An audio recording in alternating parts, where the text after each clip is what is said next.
definition of what an angel investor could be. Someone coming in and say, I believe what you do. I don't really care about return. Here is just so much money for you to do what you believe in because I believe in you. And I did. I built my own theater. We did 4 to 5 classes a week. We were doing shows. Every business is unique. But the ups and downs we experience as we launch and run our businesses are pretty similar. We're Harmon Brothers, the team behind Pooping Unicorns and other weird but successful video ads you've probably seen.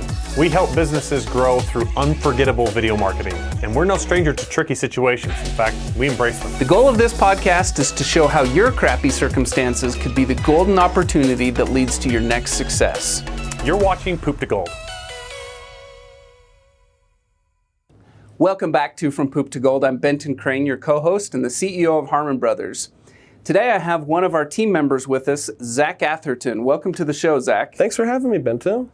Now, I'm really excited about this episode because we get to pull back the curtain a little bit and tell you about a bunch of the cool things that are happening here at Harmon Brothers. And that is why Zach is here. He's involved, and we're going to get to that. But first... No spoilers. Don't spoil it. Let's talk about Zach for just a second. My favorite topic. So Zach is one of our writers. Zach is one of our directors. Mm-hmm. You've even creative directed on a couple, haven't you? Mm-hmm. Yeah. So you can tell Zach is a very multi-talented man. He is also the founder and owner of Improv Broadway, which is both an improv comedy club as well as an improv comedy school. Yep. How'd you find yourself at Harmon Brothers? After school, I pursued my dream of comedy full time. I started a theater, and after a couple of years, it sort of started to run itself. And I was honestly bored and wanted to do more awesome stuff. So I met one of your writers here, and just the idea of this whole world had been so fun. You had studied law, right? Yeah, I'd studied law, and I thought I'd be a lawyer, and then I thought comedy is way better, and the law seems boring, and then I went to law school, and I confirmed that suspicion, but I still did it anyway. That's like a great creative outlet, right? Is like write contracts. Oh my gosh! Well, when I got there, because I got my undergrad in writing, and there's all this beautiful nuance in writing, even in business writing, like the font you use, and then you go there to law school, and like 12-point font, 1-inch margins. You use all caps for headers, and if you know anything about design, that's like a designer's nightmare. And it was just all the creativity was sucked out. So anyway, I was there. I was doing teaching comedy full time. I was performing every weekend here in Provo. And then one of the writers here said, I'd been sort of arm's length at the writers here, Jay Christensen here, and he said, yeah, that's how I write, and you want to learn? And so I came on as an intern, and for 8 months I didn't know what I was doing, and then someone said, you should write, and then I did, and it's all history from there. I think you were our first intern with a law degree, if I'm not mistaken. Yeah, probably the last. Because turns out most people with advanced degrees want more than $8 an hour. But not me. I was like, that's more than I deserve. I'm embarrassed that that's really what we paid you.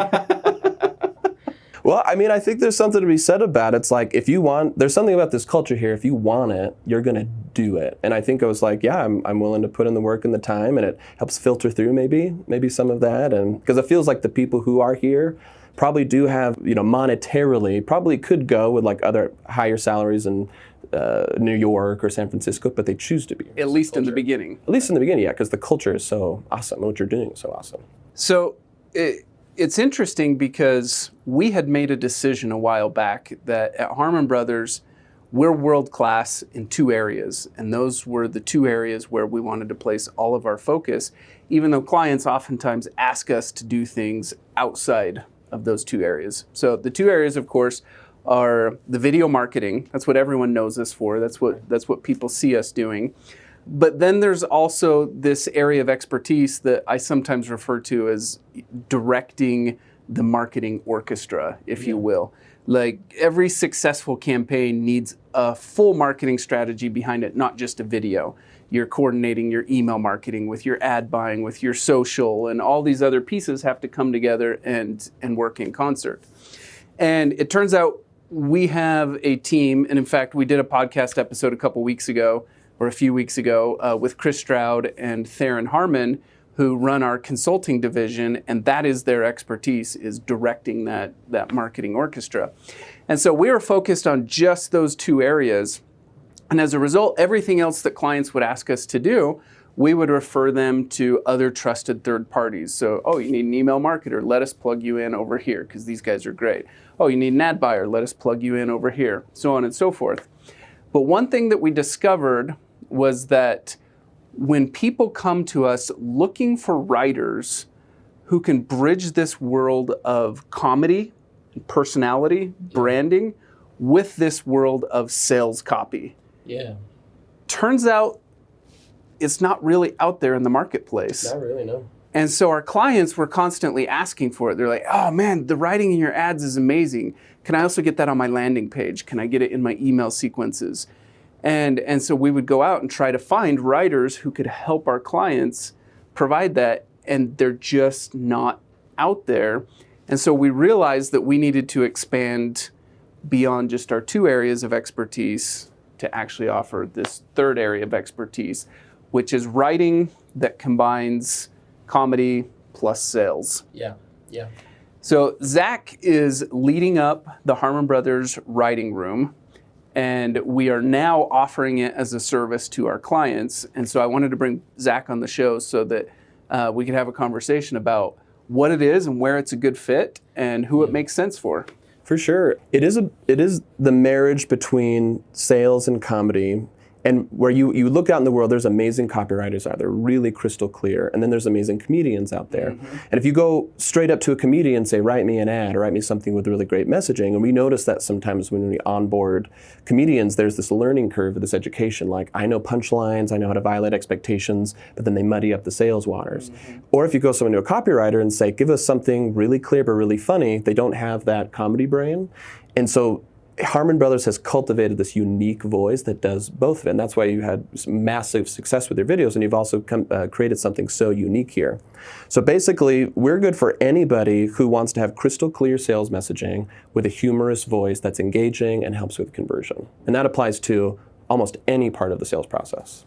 Give us some examples of different parts of the sales process. So we've done scripts, of course, if people want to make their own sales videos. We do it that way. We also do email campaigns. We just wrote one email for a fundraising campaign. I found out yesterday that one email generated $60,000.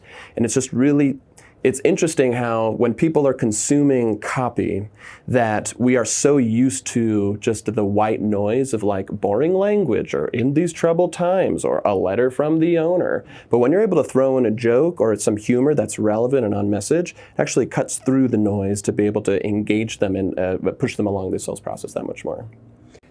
Give a few examples of different types of clients that we've been able to help. So probably the big one, I'll say for a second, talk to them, has been like our new fundraising campaigns we're doing with Angel Studios, which has been really exciting. I'll save that one for last. We help a lot with our consulting, where when people are developing their messaging constitution, they really want to figure out what messaging resonates. We write out all the copy for the 30 to 50 ads that they're going to test with. When people need a nurture series, that will help them that way. When people have a landing page, an about page, where they want to spruce it up and increase engagement, we come in that way. And then of course we've done some radio ads, we've done some 30-second ads, we've done some long form ads, we've helped punch up some original content. Just basically the people that come in, this is probably the most frequent call that I have. We're not funny and we want to sell, will you help us? And the answer is like, yeah, that's what we do. Awesome. Okay, talk to us a little bit about the fundraising campaigns with Angel Studios. So that's been the most exciting, both creatively and then also, I crunched the numbers today. So the 3 that I've been involved with is we've got Tuttle Twins, we've had the Angel Studios, the studio itself, and now Wingfeather. And Wingfeather is on its way to raise $5 million. Angel Studios did $5 million, and then Tuttle Twins did 4.6, I think what it was. What was the role that we helped with in each of those? We write the script for the pitch video that played a part in this orchestra of funneling people to investment. So it convinces people to be part of the project by investing in it. It teaches through humor and through sales messaging what the product is, why it's a good sale, and how they can invest. And we did that, and those three scripts that we wrote generated over $14 million, almost $15 million. And I crunched the numbers today, where every word of that script individually generated $5,200 of investment. So it was just a huge testament to me as a writer that the message that you have is critical. And because you don't always see that right away with your sales, right? With your company. Like maybe if you're in the back end, you'll track ROAS, and sometimes you're like, is this a holistic approach? But with the fundraiser, you see the number just in black and white, and seeing that direct correlation between this message that we came up with translated to people actually saying, yes, here's my money, was just a big light that went off for me. Now, who are the writers? Are these the same writers that are writing on actual Harmon Brothers campaigns, the big ones that get all the splash in the news and everything? Mm-hmm. Yeah, so we've got several veterans that we have. It's Kellen Erskine is a big part of it. Kelly's helped us with some, the ones that have worked on the big ads. But the other cool part is we have a bench of folks who come from a myriad of different stand-up backgrounds, sales backgrounds, improv backgrounds. They were able to train up to be able to expand out that way. The hope of the Harmon Brothers Writers Room is that we'll be able to be the outsourced writers room for any company, project, or a creative entity that people want. When people say, hey, we've got a really awesome marketing engine, like our strategy is really great, but we just can't seem to replicate the magic of Harmon Brothers, we want to be able to say, well, we can be your room. Just insert us into your company, and there we are. Awesome. All right, Zach, let's transition for a second. Sure. After all, this is the Poop to Gold podcast. Of course. Which I understand is all about diuretics and investing. Yes. Great. So let's find out about your journey and the Poop to Gold moment that you had to overcome, or I guess the poop moment that you overcame to get to your gold. Yeah, so I would say for me, it was always my dream to do comedy. I was raised in Southern California, and I'd see people like on Whose Line Is It Anyway, on Saturday Night Live, and that was always, man, I wish I could be that. But there's no way I can do that and have a family. It's always been a big part of my ethos and my identity that I know I wanted to have a family. I have 3 kids. They're my everything. They're my light of my life, and the best decision I ever made. But within the entertainment world, those 2 things you normally worry about that later. You go to New York, you go to LA, you go to Toronto, you go to wherever these hubs are, and you focus on your career first, and hopefully you'll make enough where now I can say, now I'll have a kid or 2. Mm-hmm. And I decided early on that wasn't for me, and so that comedy and entertainment and storytelling would always be secondary. So that's why I went to law school and I got a master's of public administration. I went, I always say they're the most expensive letters in my email. I tens of $1,000s for 5 letters by my name. But like I said, I went to law school and I didn't find it fulfilling, and I kept being brought back to the arts. Improv is my first love. I did it in high school. I did it semi-professionally here in Utah, and eventually got to start my own theater. And so I got to, after I graduated, I had a miraculous angel investor, like the definition of what an angel investor could be. Someone coming in and say, I believe what you do. I don't really care about return. Here is just so much money for you to do what you believe in because I believe in you. And I did. I built my own theater. We did 4 to 5 classes a week. We were doing shows every single weekend. But a couple things began to sour. One is that it plateaued. Like I was seeing year after year growth during my journey. And then all of a sudden I realized wait, according to my calculations, I should have been a millionaire by now, but we plateaued. And my first hard lesson was you can only fill the space as much as the market wants you. I thought that, if we have, an average of 60 people, next year we'll have 120, and then all of a sudden we'll have to build. And that wasn't the case. At the end of the day, we were a community theater that filled the space of what the market asked for, and it didn't really want much more than that. And the second really hard lesson I learned was that being creative, it is crucial to surround yourself with people who support you. And I did not realize that some of the early people that I decided to help me were incredibly toxic. And it wasn't until I left and I was able to reassess because I was living in that toxicity. Now, when you say left, does that mean left the theater or just left that circle of friends? Left that circle. And also transitioning away from the theater being my only full-time to be able to come to Harmon Brothers. There was a whole year where I was just spinning my wheels and throwing spaghetti at the wall, and every decision I made, I had a leadership council basically who it was a very unhealthy environment because I'd come up with ideas and all it was is evaluation, why it's wrong, why you're hurting. And I was very depressed and I didn't realize why it was. I was living my dream. I was doing, what the 1% of comedians could say that they're doing. They're, living full-time doing comedy. And that's when I met Harmon Brothers and I decided to give that a try. And one of my big poop to gold moments was, it was a night and day difference going between people who questioned what I said every day and not in hey, you should think about it this way, but it's just, this is wrong and this is bad and you should feel about what you're doing, to coming over to here to say, awesome idea, that is so cool. How can we help that? Hey, maybe that won't work, but how about this? It was like the fog was lifted from my mind and said, this is what it means to be in a creative outlet. And I was able to restructure what I did over there, fired some people, which is, do you know the color personality test? Are you familiar with that? I'm very much a white. I'm very risk averse. So firing people is like the hardest like thing torture. to do. And literally, and it was really, honestly didn't come to fruition until COVID. It was like everyone fired themselves because of COVID. I was like, thank goodness. Thank you, disease. I appreciate you for doing my job for me. And I just didn't bring them back. But ever since then, I'm constantly in a place where I feel loved and supported and have been able to do incredible things. Also, this idea of tapping into myself, like realizing that I had so much worth and potential. Like I didn't realize I was struggling with that until I came into a team that supported that idea. And there's cool numbers out there like, oh, what I wrote generated millions of dollars. And that's just an external symbol for what's happening on the inside of like, wow, I do have value. And it started first with the belief and then later manifested itself with the results in the world. Love it. Thank you for sharing that. And in the same way that Harmon Brothers and the Harmon Brothers culture has had a deep impact on you, you've also had a deep impact on us as an organization and brought a lot of value. And I think that's the beauty of finding those fits where everyone is lifted. So many employees have this zero-sum mentality of like, if I win, then my boss loses. But if my boss wins, it's at my expense. Right. And that's just so not healthy. No. To make it a competition. And I have friends who are like that, who are literally like, my boss makes so much more money than me. I'm literally spinning my wheels just to pay for his yacht. And there's very much as a sense here, like we're all going towards the same goal.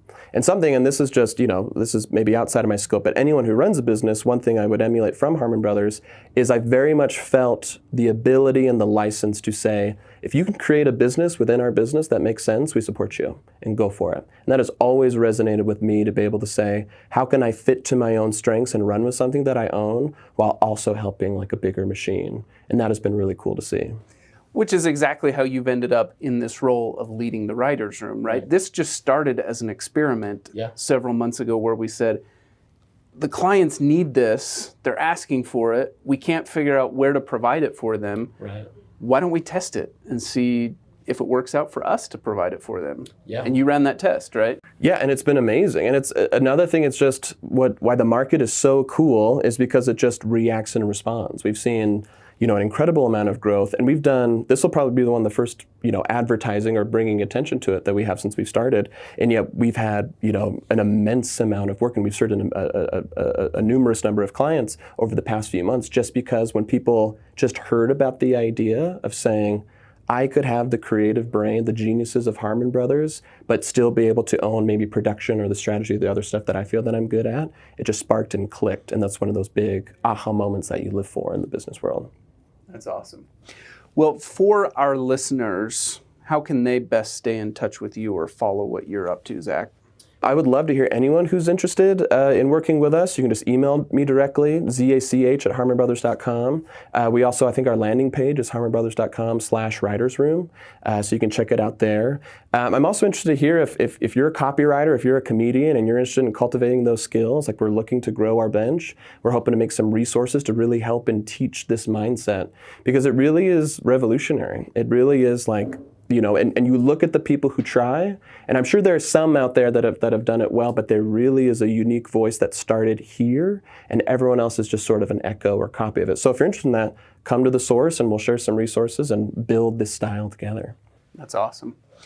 Final pieces of advice for our listeners. So we've got a lot of entrepreneurs, a lot of wantrepreneurs as well, and that's okay for people who are, getting ready to jump into the game. What one piece of advice would you give for 2021? Oh man, definitely go into tens of thousands of dollars for debt for a law degree, get an internship at $8 an hour. Probably the biggest thing is you need to become undeniable. And that's something that Harmon Brothers has cultivated here. There's been a couple of projects where I've said, I have this idea and I'd like to do it. And once the proof is in the pudding, you become undeniable. Where you say, whatever your idea is, whatever force you are trying to enact upon the world, if you can get yourself to a place of undeniability, then it will happen. And it starts with experimentation first of, here's what I'd like to see happen, and if it happens, then it will open. I'm positive that I can go to anywhere at Harmon Brothers, really anywhere in the world, and say, if I have the evidence to prove what it is, where you can't deny it, then you logically have to, rather than have faith in my idea, or just trust me, please. But the level of undeniability you have, then that's when you will see results. So when you say undeniability, it's like you come to me with this new idea of, hey, Benton, let's try this out. But instead of just saying, have faith in it, you say, what do we need to prove to ourselves that this is a good path forward? Is that the idea? Exactly. And you can do that for anything. It's like, I'm not getting any jobs that I want. Or my product isn't selling. If you have a vision and you want, like if you want to go to a company, like my dream is to work for you, you have to make your offer undeniable. And if that goes down to, I will work for $8 an hour for 3 months to you, and if I prove X result, then you have to hire me, the person would have to be dumb to say no. And if they're not rational enough to accept that offer, that's probably not someone you want to work with. So with any goal that you have, you establish the goal, establish the terms, prove those terms, and then accomplish what you want. Well, fortunately, I was not so dumb. I failed to hire Zach. I did hire him, Best and he makes ever. more than $8 an hour now. Almost double that. Thanks for coming on the show, Zach. It was a pleasure. Yeah, appreciate the opportunity for the listeners to get to know you and get a peek inside of what's happening at Harmon Brothers. A real pleasure. Make sure to like, share, and subscribe. We'll see you on the next one.